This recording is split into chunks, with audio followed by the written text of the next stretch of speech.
আমার লেখা, পাঠে আমি দীপিকা। জলের অপচয়। এই যে দাদা, এই যে বৌদি, একটা কথা বলি, শোনো দিয়ে মন। স্নানে বেশি জল অপচয় করো না গো। জানো তো, জলেই আমাদের জীবন। আজ তোমার ঘরে অনেক জল, তাই বুঝি স্নানে বেশি করে জল করছো নষ্ট? এমন অনেক পরিবার আছে, তাদের কলে জল উঠছে না, তাদের কত কষ্ট। সেই সব পরিবারগুলো বুঝতে পারছে জল অপচয় ঠিক না, জলের মূল্য কত।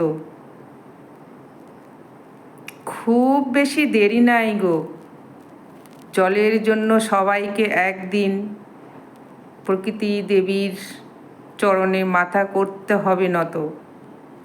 চলো না, সবাই মিলে জল অপচয় বন্ধ করি। সবাই যদি আমরা একটু একটু করে জল সংগ্রহ করি, সবারই মঙ্গল হবে।